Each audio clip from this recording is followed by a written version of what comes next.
Okej, hjärtligt välkomna allihopa. Jättehärligt att se så många här. Hur många har inte varit här förut? Några stycken, då säger vi extra stort välkomna till er. Det här är då Accelerate, artist formerly known as YouTube Don't Skip It, som några av er har varit på tidigare. Och det här är vårt nya eventformat för YouTube som vi kommer köra här framöver. Så det kommer komma fler inbjudningar. Nästa, om jag inte minns fel, är planerat till maj eller någonting sånt. Så det kommer mer information om det. Vi har kameror här idag som ni ser och vi kommer ha slides på engelska. Men vi alla talar ju på svenska, så kanske ni undrar vad vi håller på med. Men det är för våra engelsktalande vänner. Så vi kommer sätta subtitles på filmen sen och dela videon så att även era kollegor och ni själva kanske, om ni vill ha en repetition, kan ta del av det. Så, nog om det.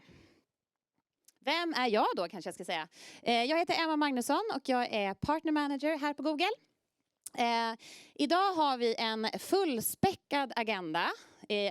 Banan trogen YouTube Don't Skip It, så kommer vi köra väldigt mycket på väldigt kort tid. Så håll i er. Så det kanske är tur att ni får den här videon i efterhand. Vi har Tom Hedström från Åkestam Holst. Vi har ju allas våran YouTube-favorit Mauri i rummet. Vi har min kollega Malin, a.k.a. våran lokala YouTube-drottning. Men först så ska vi få höra från min chef Karl, som många av er kanske känner som Kalle Voreus. Och ni som känner Kalle, eller kanske bara har läst någon resuméartikel där Kalle sprider sina åsikter, så vet ni att han älskar reklam. Kalle älskar reklam så mycket att han faktiskt har gjort en egen reklam. Den här lanserades på YouTube Festival i höstas, så några av er kanske var där och såg den. Den kanske var så bra att några av er kanske till och med kommer ihåg den. Men med det så tänker jag att vi ska ta en titt på den här lilla reklamfilmen och också välkomna Kalle Voreus upp på scen. I've had my ups and downs, my fair share of bumpy roads and heavy winds. That's what made me what I am today. Now I stand here before you. What you see is a body crafted to perfection, a pair of legs engineered to defy the laws of physics, and a mindset to master the most epic of splits between YouTube and TV. Who can say where the road goes, where the day flows, only time? And who can say if your love grows as your heart shows, only time? We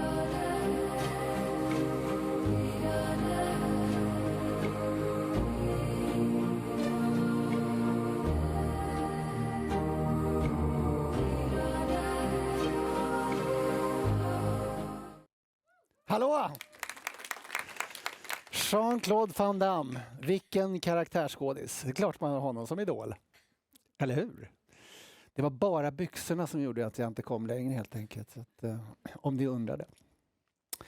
Vi gjorde de här som en hyllning till riktigt bra reklamfilm. Till reklam som man minns. Där man minns både reklamfilmen och varumärket. Så frågan är: vill ni att ert varumärke ska kommas ihåg? Och det är klart att alla annonsörer vill det och alla konsulter som är här vill att man ska göra de sakerna. Men faktum är att vi har i snitt som bransch blivit lite sämre på det här under ganska många år. Jag var CMO på 90-talet och början av 2000-talet. Då var branschen bättre på att göra reklam som man minns. Vi har många filmer man kan plocka fram från den tiden som vi fortfarande kommer ihåg och färre från idag. Varför är det så? Kanske var det svårare. Kanske har det blivit svårare. När jag var CMO så kunde man i ett införande på Fångarna på fortet nå 25% av Sveriges befolkning. 25% tittade på det samtidigt. På den reklamen som man tittade på. 50% av de som är mellan 13 till 18 år. Halva befolkningen tittade på det. Så det är klart att det var lättare att nå ut då. Och det här är något som har hänt under en ganska lång tid. Det här är amerikanska siffror som tittar på toppratade program. Och det finns siffror från Sverige men inte tillbaka till 50-talet. För då hade vi inte reklam-tv. Och då ser man hur mycket det har fallit och hur mycket mer individuellt vårt mediebeteende, ju den andra sidan av det här myntet, har blivit. Och hur mycket svårare som annonsör och som mediebyrå att nå ut till många samtidigt. Vilket man behöver när man ska bygga reklam som folk ska minnas. Och så parar vi det med att det också har blivit dyrare. Det här är globala siffror för CPM-kostnader i olika medieslag. Och den som är lite grön och sticker upp där, det är tv. Som har ökat mest av allt. Och då förstår man, både dyrare och svårare att nå ut. Aj, aj, aj. Det kan inte vara lätt att vara annonsör idag. Och inte medieförmedlare heller. Så, varför har det blivit så här då? Vad är min analys av läget? Varför var vi bättre förr i upper funnel och lite sämre i lower funnel? Och kanske har blivit tvärtom idag. I övre delen av funneln, då når vi ut till alla, vill nå de som inte köper. 95% av de som är där uppe ska ju inte handla just nu. Men vi bygger ett varumärke, någonting för framtiden. Det var det vi var ganska bra på. Sen var vi ganska dåliga på att vi också skickade ut saker och ting som inte var till alla. Elgiganten säljer en produkt i jul som kostar det här. Det är bara för några, men den skickades till alla och så tröttnade vi på reklam istället. Och när jag var som CMO på McDonalds så skulle skicka grejer till våran födelsedagsklubb längst ner i funneln, bara till dem. Då var jag tvungen att köpa in adressen, köpa in frimärke, köpa ett kuvert och skriva något och så skickar man dit och då kanske de hade öppnat det. Det fanns inga signaler som talade om det. Och det som har hänt under den här tiden är ju enorm utveckling av den digitala medien.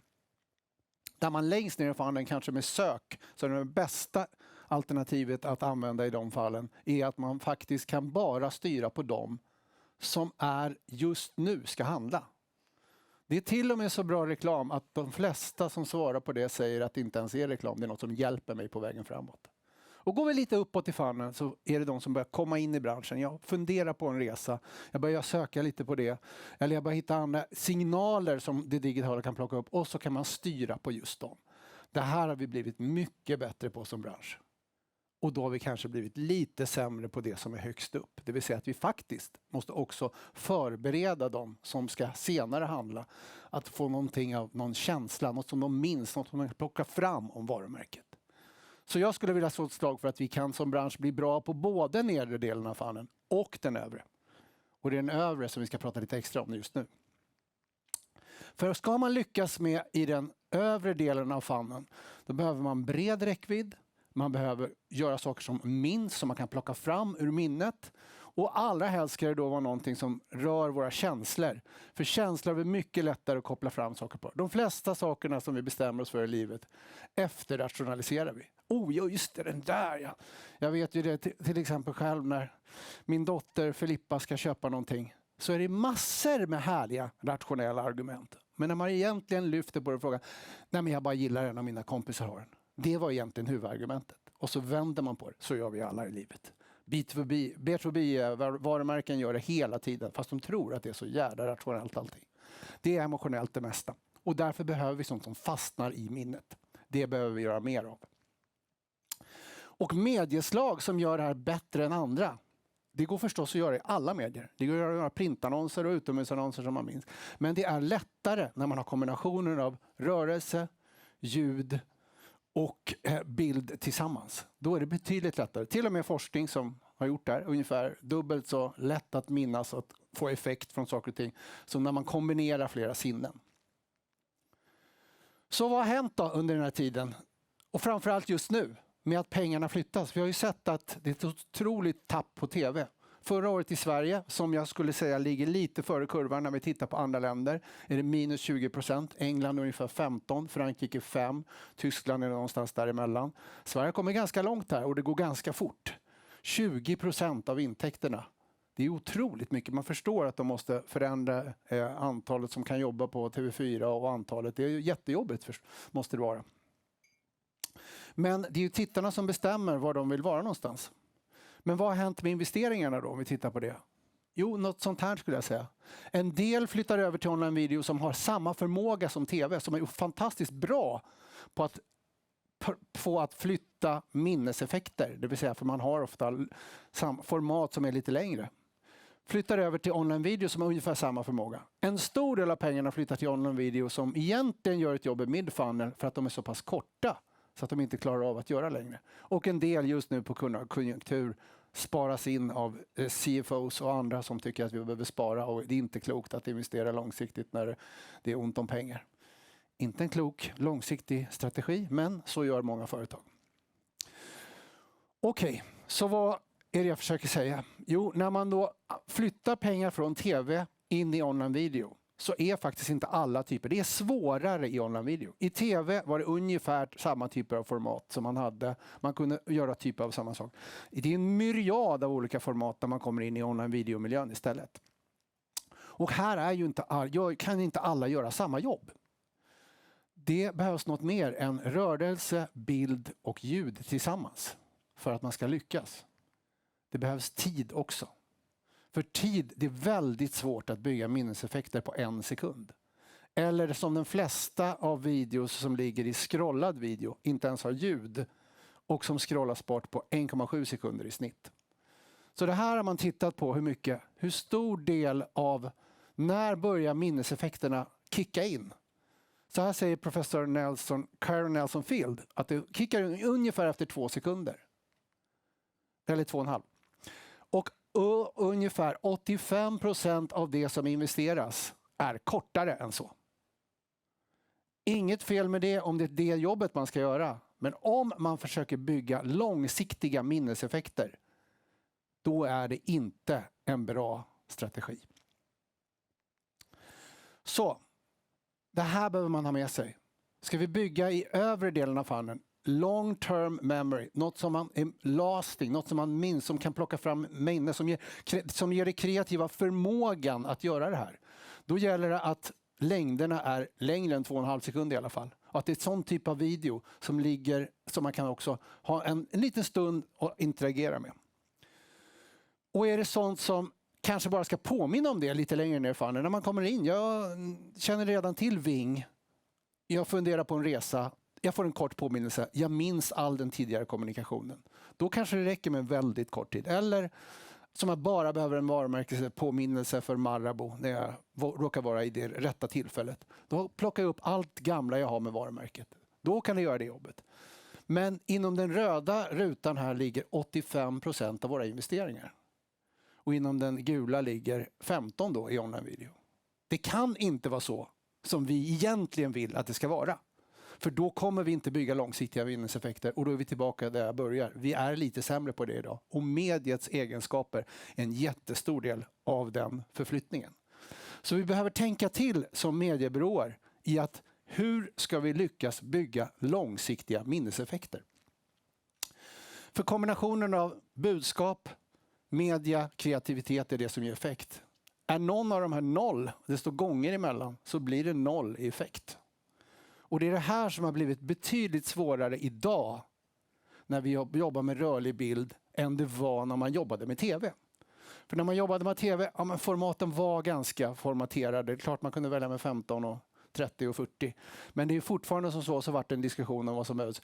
Men när man kommer in i den digitala miljön, otroligt svårt när en kreativ byrå får en brief på att de bara har YouTube Shorts. Som vi vet är ett fantastiskt format, men de flesta tittar faktiskt bara 1 sekund på det. Så då behöver man, om man nu ska bygga minneseffekter, så behöver man någonting som man också, som en TrueView, kan titta på lite längre och faktiskt 40% gör det. Så att det där måste man ta till sig och ta vidare redan när vi skriver briefer. Så vi får den här fantastiska kombinationen mellan det kreativa och medieeffekten. Och den är mycket viktigare idag än den var tidigare när media var mer formaterat. Så, för att lyckas idag behöver man fundera på vad plattformens egenskaper är i. Där behövs ni som mediebyråer ännu mer idag för att verkligen kunna vad de olika sakerna finns och kan göra på de olika plattformarna. Så ni blir bara viktigare i det och hitta kombinationen och jobba tillsammans med reklambyrån på ett ännu bättre sätt. Och sen behöver man som annonsör tänka på investera lite till i det kreativa. För så här ser det ut. ROI, resultat från Nielsen, på all media. 50% av ROI som kommer av det som jag investerar kommer från det kreativa. Men om du går till det digitala, då blir det nästan 90. Och varför är det så? Jo, därför i det digitala så har man ju också en mycket större förmåga som användare att kunna välja bort. Man kan välja bort i det icke-digitala också genom att bara inte titta på det. Men ljudet kommer ändå fram och det finns ändå sånt som påverkar. Men i det digitala ännu mycket hårdare. Här behöver man investera ännu mer i sina kreativ. Och med det sagt så skulle jag faktiskt vilja visa ett bra exempel tycker jag som har kommit rätt nyligen från en kund som vi jobbar nära och byråer som vi jobbar nära på det. Så att vill ni verkligen bli ihågkommen, investera i det kreativa.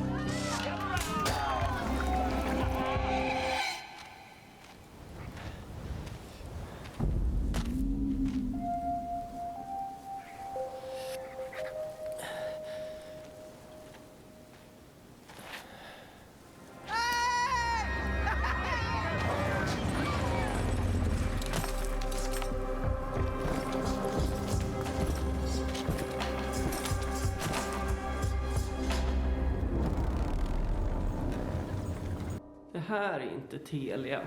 Att bli ofrivilligt rekryterad av en riktigt svajig cirkus, det är inte Telia. Det här är Telia. Att streama The Crown med 5G, typ överallt, det är Telia. Ja, man vill ju gärna se lite mer där i början och man undrar om det är Mad Max som kommer eller vad det andra. Och det är precis den här typen av tankar som det kreativa ska väcka när man sen har skapat så pass mycket intresse att man ska kunna få fram det som man på riktigt vill säga från varumärket. Det vill säga, en stor del av brandingreklamen måste och ska få vara underhållning som man faktiskt vill titta på och väljer att titta vidare på. Så, vill ni verkligen bli ihågkomna? Investera mer i det kreativa. Tack!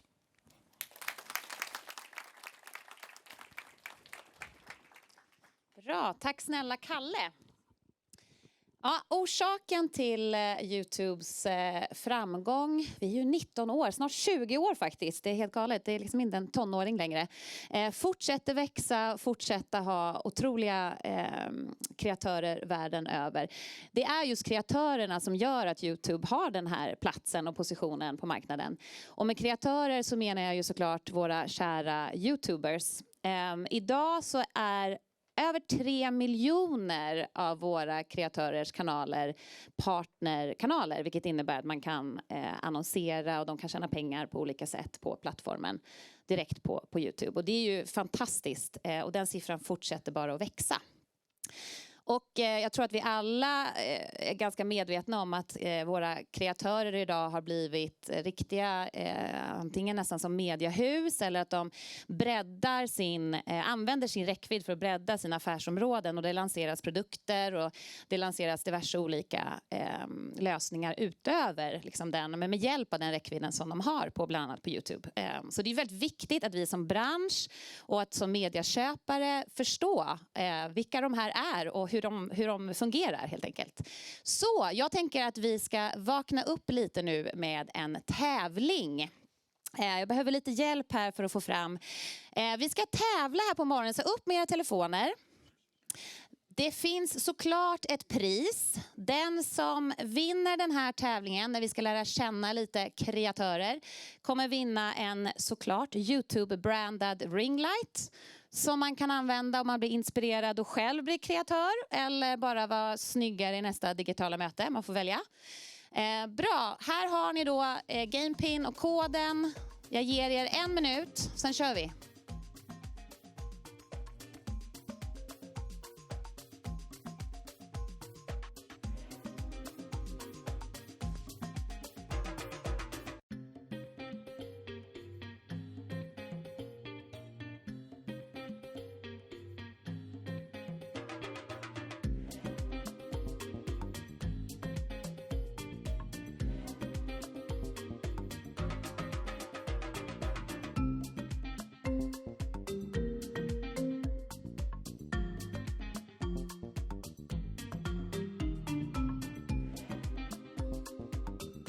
Jag ser att det är någon sista här som trillar in. Vi kör 10 sekunder till, så kör vi.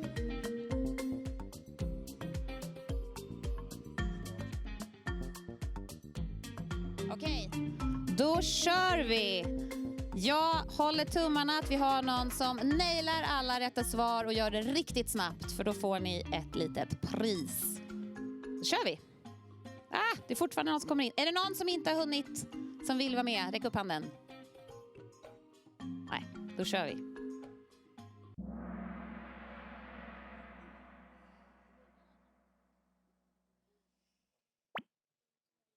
Alla redo?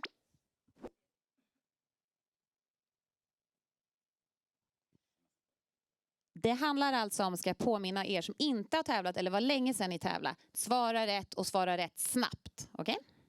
Då kör vi.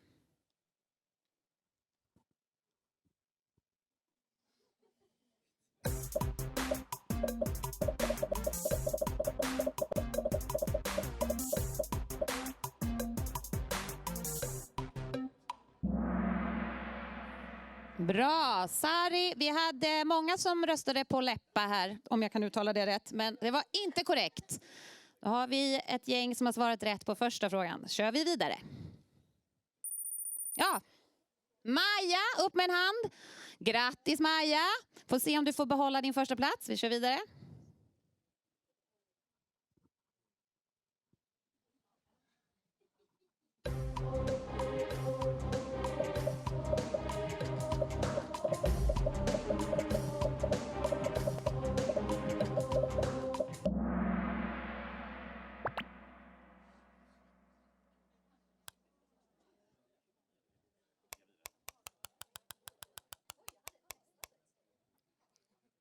Väldigt imponerande. Wow.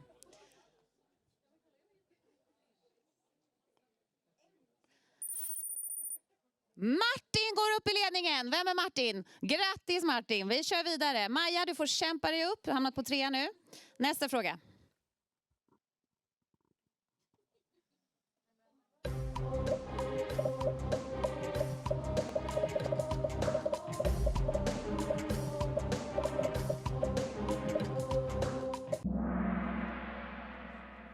Inte helt oväntat svar. Vlogging är det hon gör.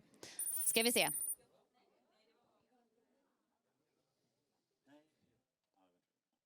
Ja, Martin leder fortfarande. Vi kör vidare.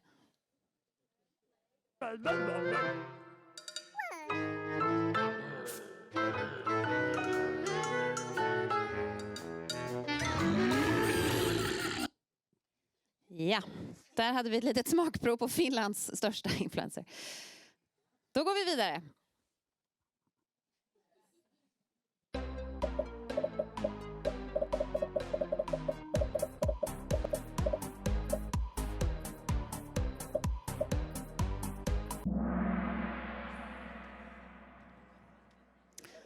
Ska vi se vem som lyckades bäst den här gången? Nina! En väldigt nöjd ledare på hörnet.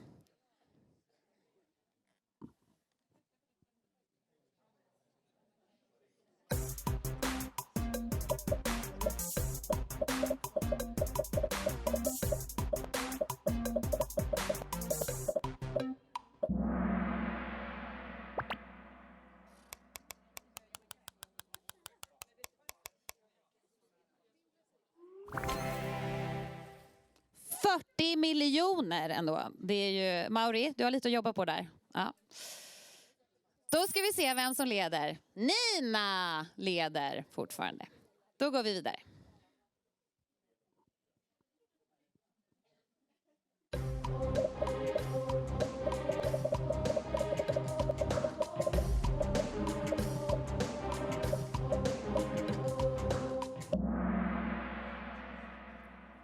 Comedy är det han jobbar med. Nina fortsätter leda. Ice cream है fried ice cream तो भाई ये लगने जा रही है हमारी fried ice cream ये जा रही है फ्राई होने के लिए मेरा बस एक छोटा सा सवाल है क्रिकेट खेल सकते हैं इससे क्या पता Säkert jättekul. Vi går vidare.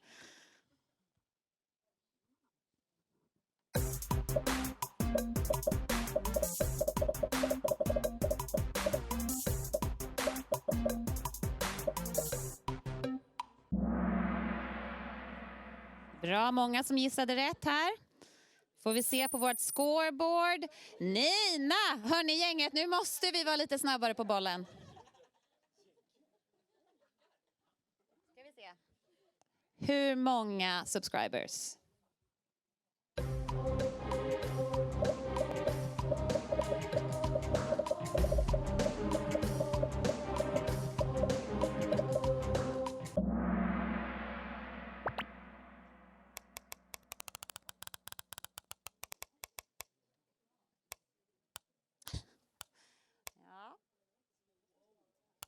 Nej men, okej.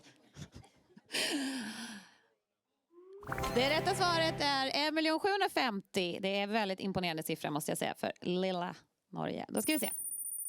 Nina kör vidare. Madicken är på uppgång här. Får passa oss för Madicken. Då kör vi vidare på nästa fråga.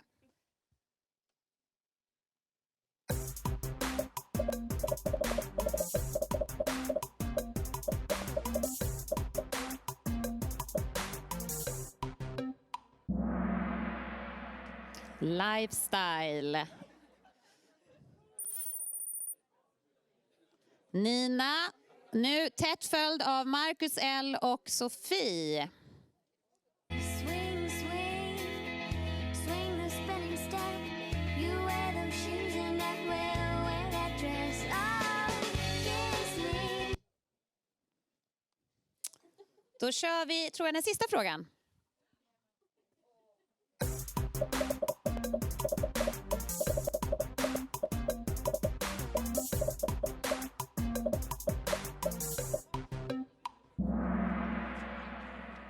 Bra spridning på svaren här. Juega Scherman kanske. Ska vi se vem som leder? Nina leder. Hannes kommer i kapp och Victoria. Ja, det är fortsättning. Samma typ av frågor för den här kreatören också.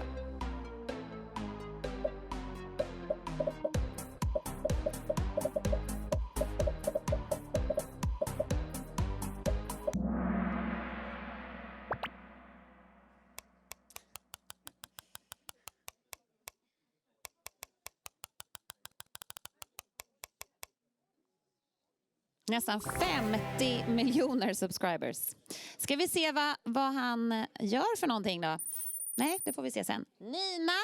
Nina leder fortfarande.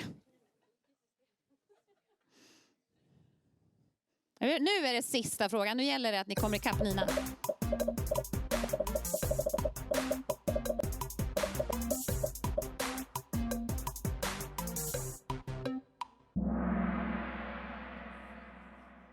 Nu får vi se om det är Nina som blir vår vinnare.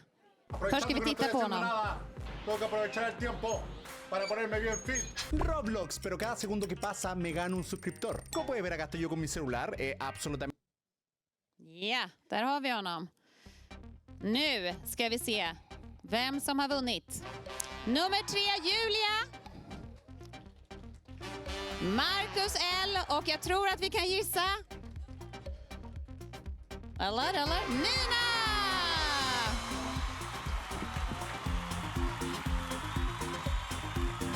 Nina, nu måste du komma upp och ta emot ditt pris. Och en applåd till Nina.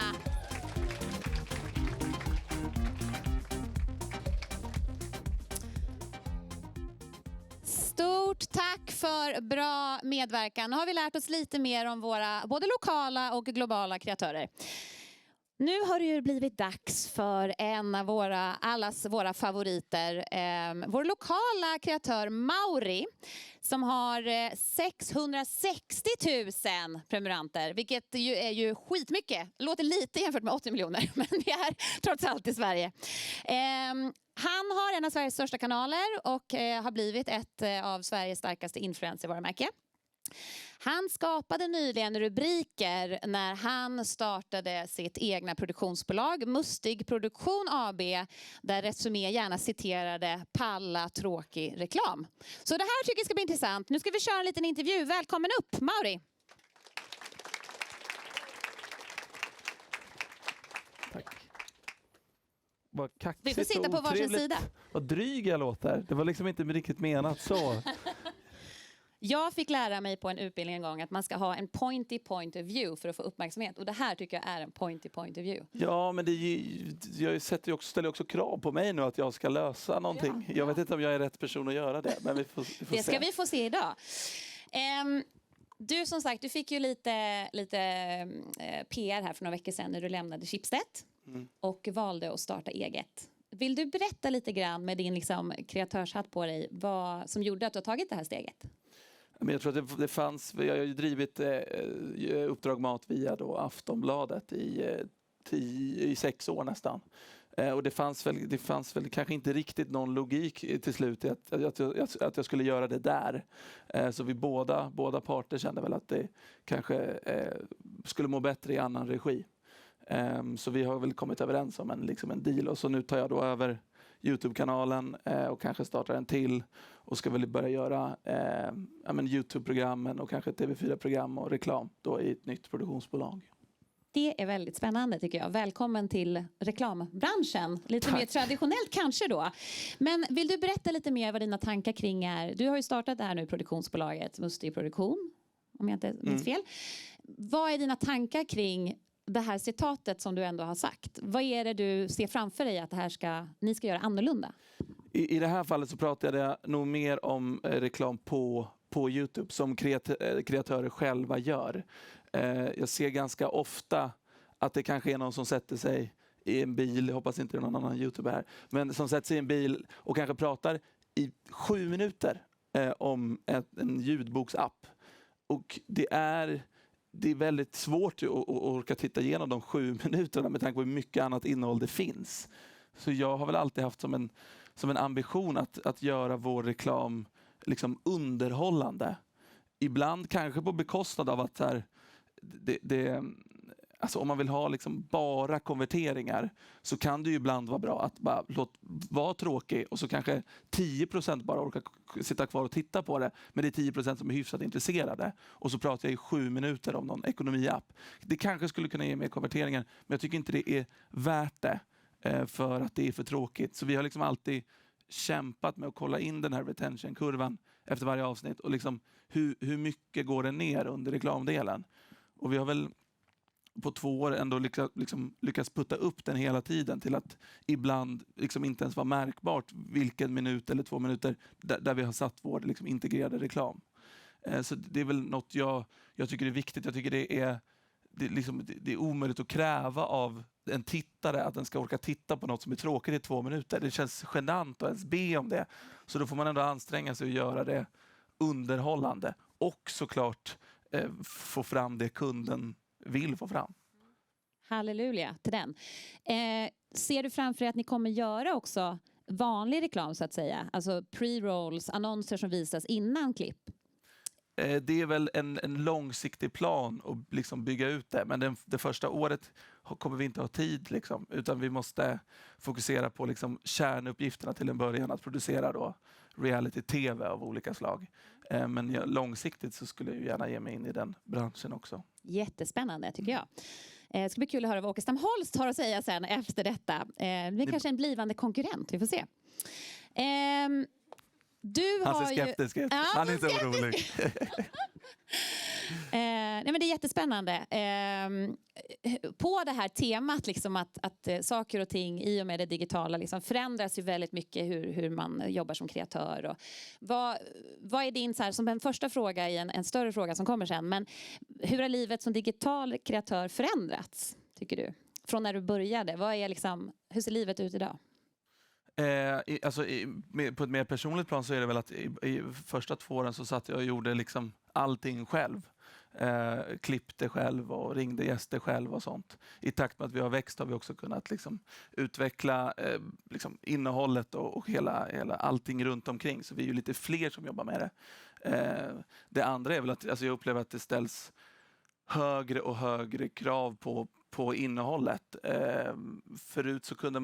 Förut när jag gjorde liksom mer tv-aktiga grejer på YouTube, när nästan alla höll på att liksom vlogga och gjorde liksom pranks, då var det såklart enklare att nå ut med det.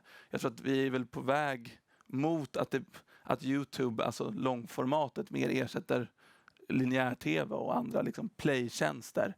Jag såg häromdagen, och det tycker jag var liksom verkligen en stark insikt för mig, att nästan 50% av alla som tittar på Uppdrag Mat tittar på en tv. Alltså via Apple TV eller Castar eller på något sätt. Det säger ju någonting om vad man egentligen konkurrerar med. Ibland kan man börja tänka liksom, nej, TikTok tar plats, äter upp tid från mina tittare. Så inser man, det är ju inte riktigt TikTok eller YouTube Shorts jag konkurrerar med, utan det är ju TV4, Netflix, SVT Play och allt sånt. Men jag är ju glad att det går åt det hållet, för det innebär ju också såklart att folk tittar längre, mer uppmärksamt. Så att, jag är glad och ser fram emot den utvecklingen. Kul.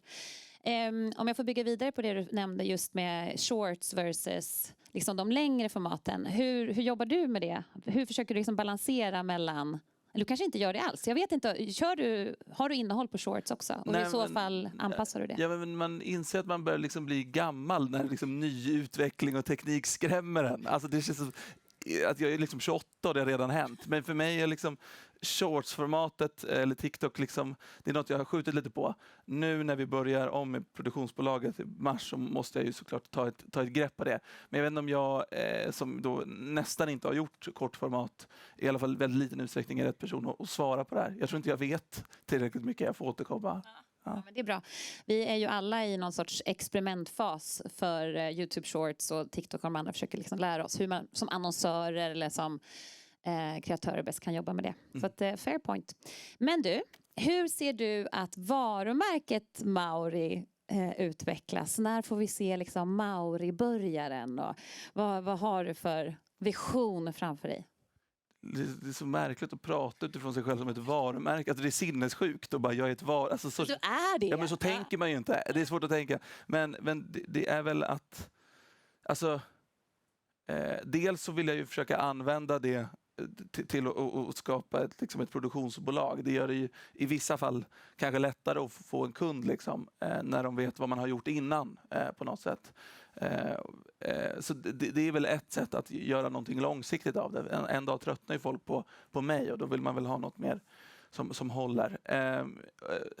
Det andra är väl såklart att man har kikat ibland mot så här produkter och man gör ju, vi har gjort liksom säkert 70 reklamintegreringar i Uppdrag Mat, men det har ju alltid varit i andra företag. Så det är klart en naturlig utveckling på något sätt såklart att någon gång börja kunna göra reklam för sina egna företag. Så det är väl något jag håller liksom på att kika på som kanske kommer. Vad skulle vara då? Säg att du skulle göra en produkt. Vad är din drömprodukt? Inget som behöver ligga i pipen, bara så här, tänk, vad ska vara Mauri brandat ut i butiken? Det blir konstigt att inte ta det som ligger i pipen nu. Men avslöja vad som ligger i pipen då. Ja, det men går då också är bra. det är väl chips.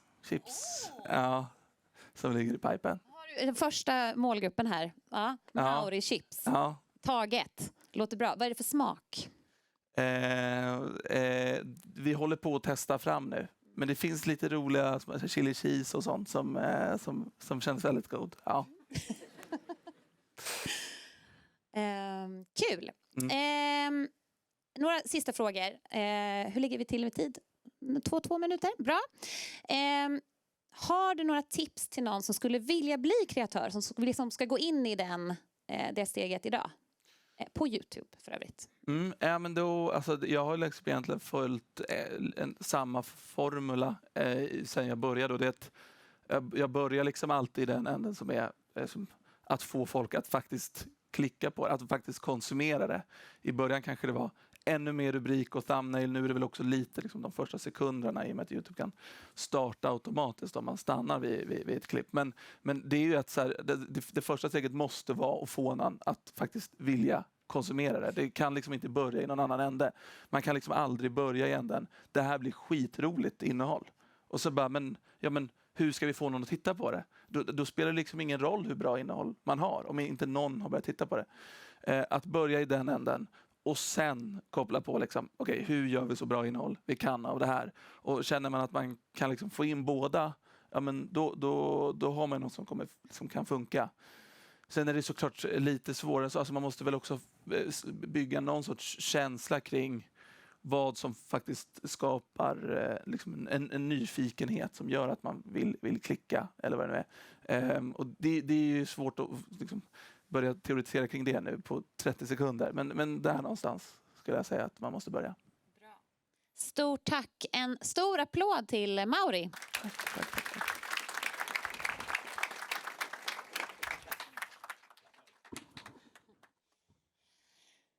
Ja, det är helt klart en spännande tid för alla våra kreatörer där ute som försöker jobba med innehåll och reklamsamarbeten och annonsörer. Och nu ska vi som sagt få träffa en annan typ av kreatör. Tom som jobbar på Åkestam Holst har jobbat länge inom marketing och kommunikation, så en bred erfarenhet de senaste åren som client director på Åkestam Holst. Vi kör på. Vi behöver byta slides. Här är han också. Stor applåd till Tom. Tack allihopa. Hörs jag nu? Ja, nu hörs jag. Härligt. God morgon. Kreatör stod det i inbjudan som jag fick se för någon vecka sedan här, och förstår att det är en starkare indragare än att få lyssna på en projektledare från en reklambyrå stå och gnälla över hur svårt det är att göra reklam 2024. Jag har suttit i massor med sådana möten och vet att det är inte de festligaste mötena.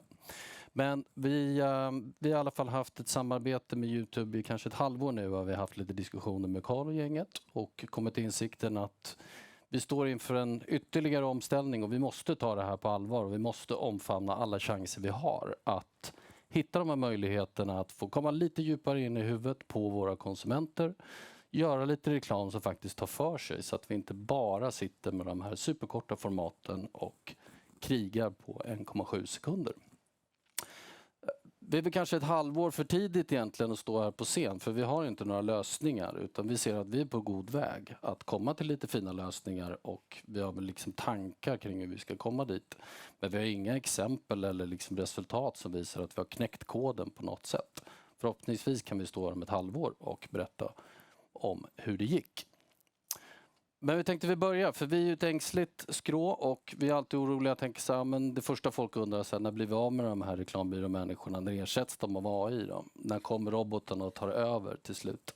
Och då tänkte vi börjar att titta på en rapport från Contagious, släppte en rapport förra veckan, deras Radar 2024, och där visar de då att 95% av vår bransch, det här är alltså då byråer och reklamköpare som har fått frågan, kommer AI att förändra branschen radikalt? Och då säger ju 95% i princip att ja, det kommer att hända om det inte redan har hänt. Och sen frågar man då, ja men gör ni det då? I vanlig ordning. Ni ser att förändringen kommer, men håller ni på att förändra någonting? Ja, 6,8% håller på med det här. Resten skiter mer eller mindre i det och tycker att det där kan vi ta i lite senare.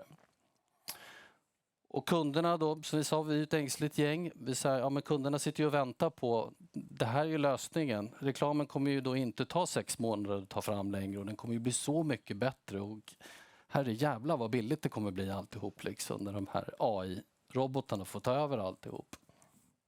Och det tror jag vi har sett allihop, men det vi kan se hittills att så är kanske inte fallet. Vi tror ju på vår kammare kanske att AI, som vi självklart har börjat jobba med ganska mycket i alla projekt, är en fantastisk inspirationskälla och hjälper oss att skissa och förenkla arbetet i de tidiga delarna av arbetet. Och det gör stor skillnad när det gäller att automatisera. Speciellt jobbet längre ner i tratten och konverteringsdelen av kommunikationen. Men i mitten sitter hantverket och det tror vi är gemensamt både för det här med AI och för allting som vi håller på med längre format, för YouTube, för andra plattformar. Hantverket kommer finnas kvar. Det kommer inte finnas algoritmer, regelverk eller något facit som visar exakt hur man ska göra den bästa reklamen. Som vi har avhandlat det då, att AI kanske inte är liksom ett jätteproblem. Vi kan fortsätta att jobba vidare. Det kommer finnas ett behov av reklamare även 2025. Så börjar vi titta på, ja, men det här problemet har vi ju brottats med i 10 år. Reklamtröttheten. Folk gillar ju inte reklam. Alla är ju inte som Carl och älskar reklam. Har vi ju sett supertydligt. Och ni har alla sett de här siffrorna. Det sänds mycket, mycket mer reklam. Folk lägger inte märke till den här. De kommer inte ihåg att de har sett reklamen. Kommer de ihåg att de har sett reklamen så är det försvinnande få som kommer ihåg vem som var avsändare på den här reklamen.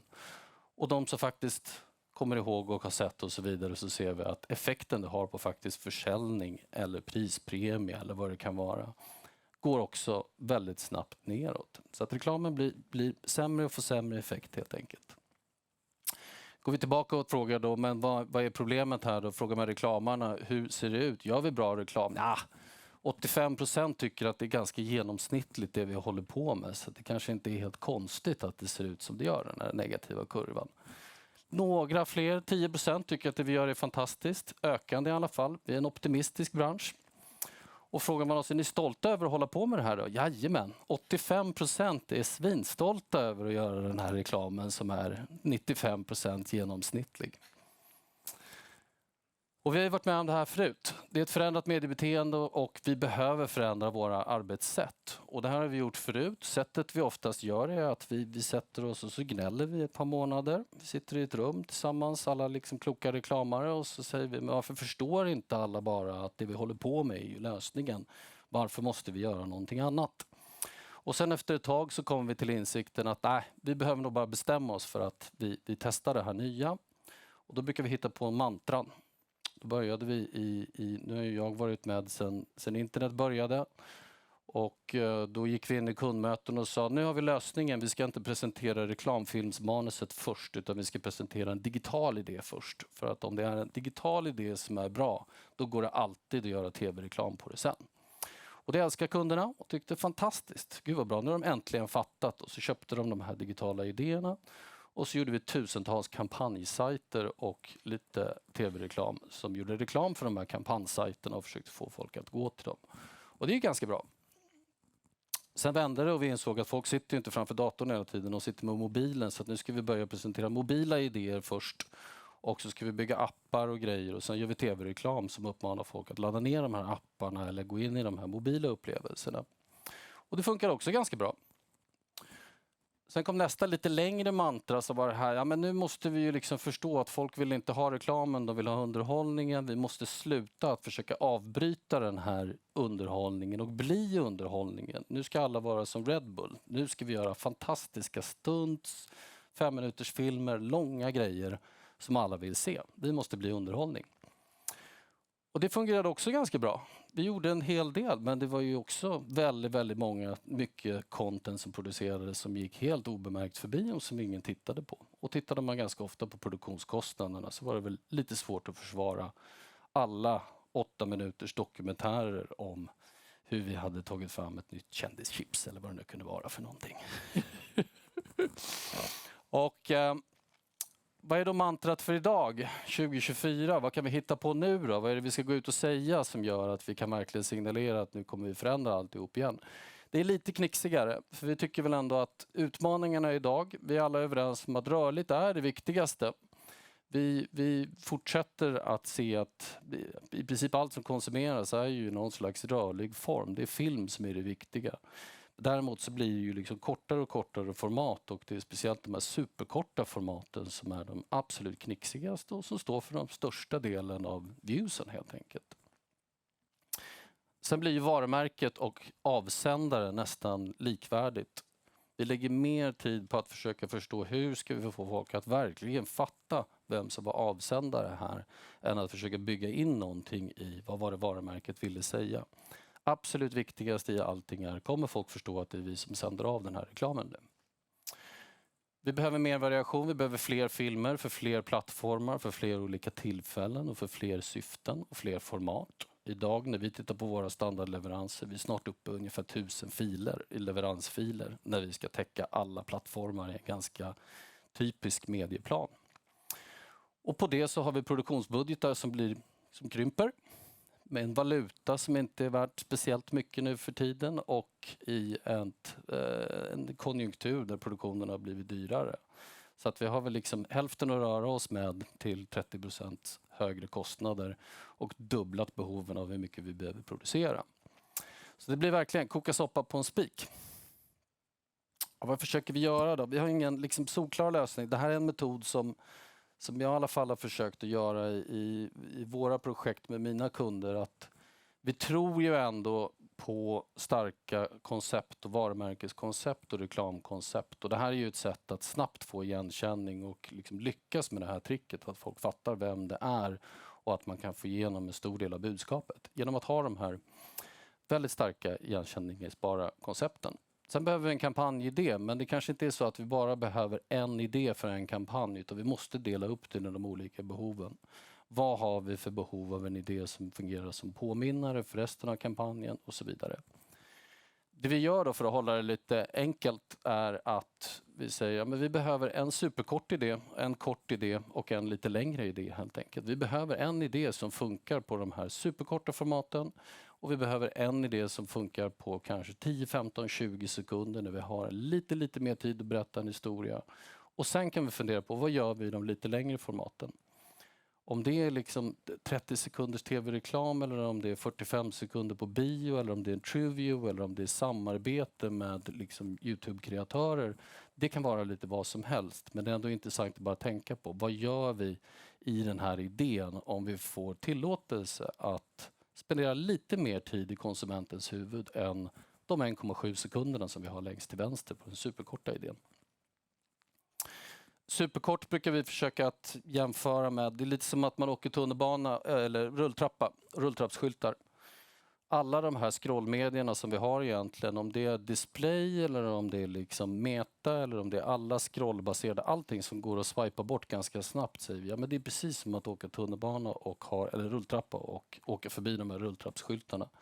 Det vi kan hoppas, i bästa fall så kanske vi får någon att stanna med blicken någon liten stund längre på en av våra annonser eller röra huvudet lite grann kanske.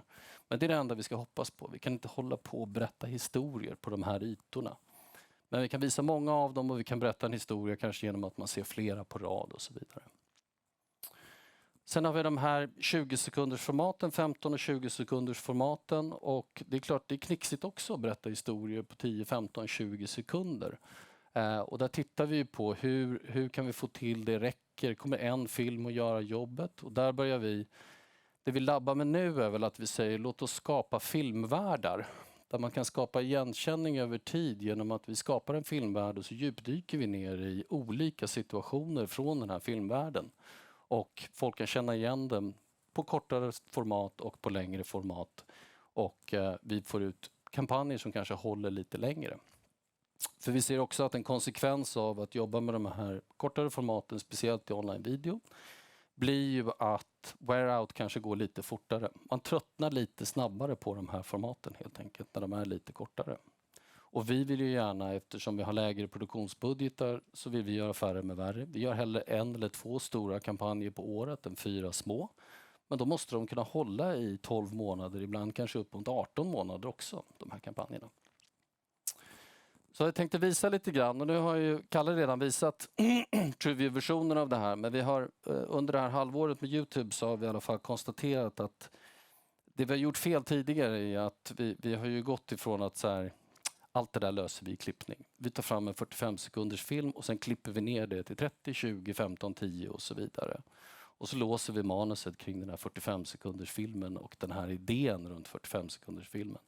Det funkar inte riktigt längre så att nu har vi ju då tittat på hur löser vi de här filmvärldarna där man kan göra flera 20 sekunders filmer ur samma filmvärld och vi utvärderar idén utifrån kommer de här 20 sekunders filmerna att funka.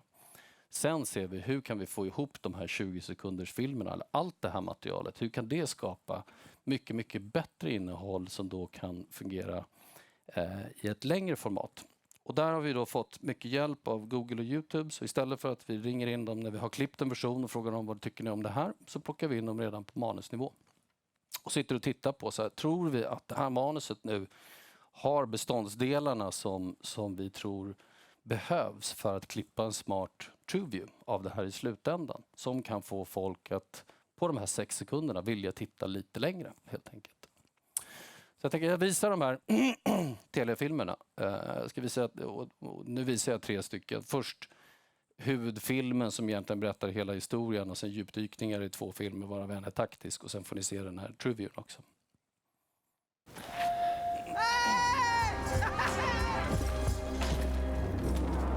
Det här är inte Telia. Att bli ofrivilligt rekryterad av en svajig cirkus, det är inte Telia. Det här är Telia. Att streama The Crown med 5G, typ överallt, det är Telia.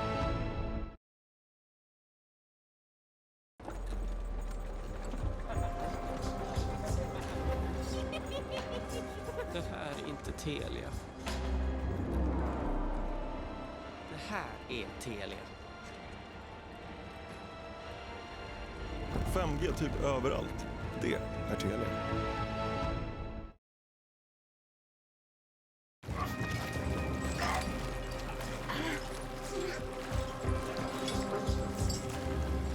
Det här är inte Telia. Det här är Telia. 5G typ överallt, det är Telia.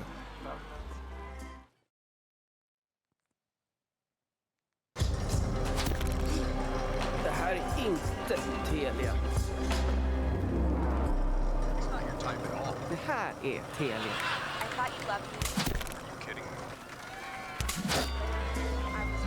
Samla din streaming i ett obegränsat mobilabonnemang, det är Telia.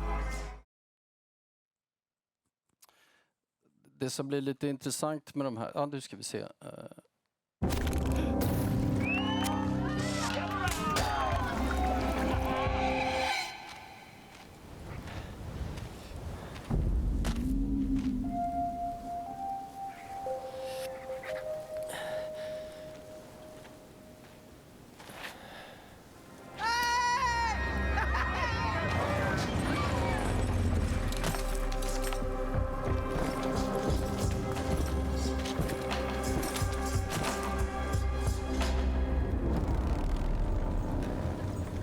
Det här är inte Telia.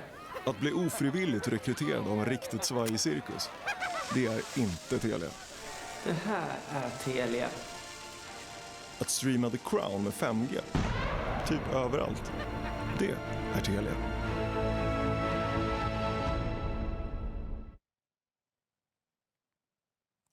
Precis, och ja, som ni ser, vi har gjort ett försök i alla fall.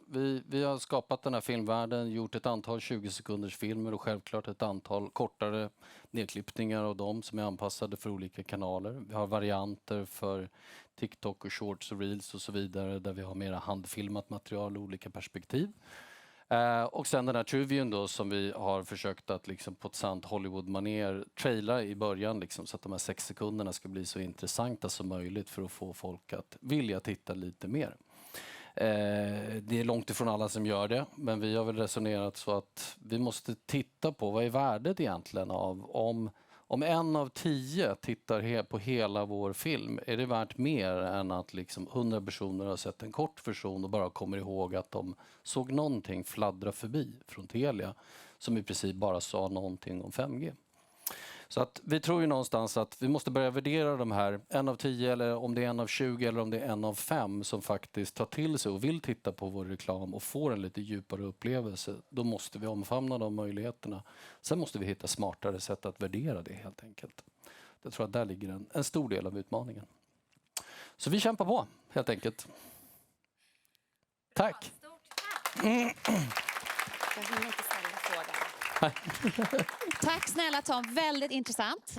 Och vi går raskt vidare med våran kära YouTube-drottning Malin Stark. En stor applåd. Härligt. Då har man fått den här sista åtråvärda slotten igen. Några sista skälvande minuter när jag ska försöka hålla uppmärksamheten här. Och det har vi hört idag att uppmärksamhet är superviktigt. Räckvidd är viktigt, att bli ihågkommen är viktigt och det ska jag försöka bli idag. Inte med en true view som jag hade tänkt utan jag får jobba med en short istället och försöka dra igenom det här lite snabbt. Samtidigt som vi fortsatt vill nå ut till många och med kraft så hörde vi från Kalle att lägereldarna, de är döda sedan länge. Eller är de det? Traditionellt tv-tittande har minskat i breda målgrupper så länge som jag har jobbat på Google, och det är länge. Vi hörde Mauri säga att han var gammal, men jag är verkligen gammal. Så landskapet för rörligt, som vi vet allihopa, det har förändrats väldigt mycket. Det är mer fragmenterat, men samtidigt goda nyheter för alla varumärken.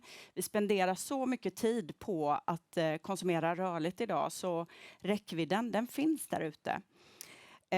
Men det har skett en övergång via desktop och mobilen, då vi har tittat väldigt mycket ensamma. Men vi ser att det sker ett skifte igen till att vi faktiskt vill titta tillsammans igen. Vi vill uppleva rörligt innehåll tillsammans. Och platsen för det är fortsatt tvn. Men det är en stor skillnad. TVn är idag uppkopplad och tillgången till olika plattformar och mycket mer innehåll är mycket, mycket större. Och det är bra att ha med sig. Och några saker som vi fortfarande samlas väldigt mycket till eller kring är stora kulturella händelser såsom sport och musik. Och det är ju en typ av innehåll som traditionellt har levt på linjär-tv framför allt, men som mer och mer tar plats och inte bara också nu lever på digitala plattformar utan också expanderas och får nya former. Och det är ju superspännande tycker vi. Vi har många innehållspartners som skapar mer och mer innehåll kring de här stora kulturella eventen. Och vi ser också ett ökat intresse bland tittare, så tittandet ökar. Och i år har vi ett spännande år. Vi kommer paketera fler stora event än någonsin. OS kommer äga rum i sommar och EM, fotbolls-EM, och även om inte Sverige kvalificerade sig till mästerskapet så gjorde ju 23 andra länder det. Och jag tror att intresset bland svenska tittare kommer vara stort. Någon som lyckades bättre än det svenska herrlandslaget i fotboll är ju Loreen. Hon vann ju förra årets stora final och därför kommer årets final äga rum i Malmö. Och det här kommer livesändas och livestreamas på YouTube precis som det gjort tidigare år. Kanalen har också mycket innehåll som skapas och lever innan, under och efter. Och här kan man också sponsra det här och synas i samband med Eurovision. Och nytt hot of the press som man säger, så blev det klart förra veckan att vi som första land i världen kommer bli sändningspartner för Grammisgalan. Och det är ju helt fantastiskt. Och som Grammis själva uttrycker det kommer det här göra årets musikhändelse tillgänglig för en bredare publik än tidigare när det sändes på tv. Och det här är vi superglada och stolta över. Och här finns också möjlighet för er och de varumärken ni jobbar med att synas i den här härliga kontexten. Både på YouTube då, under livesändningen och på den här kanalen som det investeras mycket i nu och där det kommer leva mycket material, historiska klipp såväl som nya. Vi ser fram emot att fortsätta dialogen med er och skapa en relevant och förstklassig aktivering kring Grammisgalan. Men glöm inte heller de andra stora sporteventen, Eurovision. Det finns mycket kul att göra där. Och Emma, om du hade jobbat kvar på Procter & Gamble, hade inte du hoppat på mig och sett till att dina varumärken var de första att sponsra Grammisgalan? Självklart hade jag gjort det. Mitt första jobb efter universitetet var brand manager på Duracell på den tiden. Och det var ju väldigt tv-tungt på den tiden då, ska jag inte säga hur gammal jag är. Men då var vi först ut med att testa webb-tv som det hette. Då fick jag övertyga vår marknadsdirektör att nej, men det här är som tv, fast på datorn. Så att, ja, mycket har ju hänt sedan dess. Så jag säger ja på den frågan. Härligt. Ja. Bra. En stor applåd till Malin. Tack. Nästan på tid så är vi klara. Jag vill bara ha ett litet medskick till er innan ni drar. Det är så här att YouTube Works, som vi ju har haft i Sverige i ett gäng år, men som från och med förra året blev en nordisk tävling, är nu öppen. Och med den här tävlingen så vill vi premiera de som gör riktigt bra reklam på YouTube. Så det här är en reklamtävling, en annonsörstävling. Ska snabbt scrolla vidare. Här! Så ta en bild på den här. Vi har, om ni inte har fått informationen redan mejlad till er, så kan ni gå in på den här hemsidan och läsa om vilka kategorier det är, vad vi letar efter, tips för att tävla och så vidare. Och ni får gärna höra av er till oss på Google såklart, om ni vill ha lite råd kring hur man bäst tävlar. Och vi stänger den här tävlingen 8 mars. Sen ska vi fira med ett stort kalas i maj på Södra Teatern i år igen, tror jag. Förra året var det ett danskt företag med en dansk byrå som vann. Och så kan vi inte ha det. Så jag vill ha massa svenska bra kampanjer som tävlar och som banne mig vinner i år. Med det sagt så vill jag tacka alla våra talare och alla er för att ni kom idag. Och ha en fortsatt trevlig dag. Tack så mycket!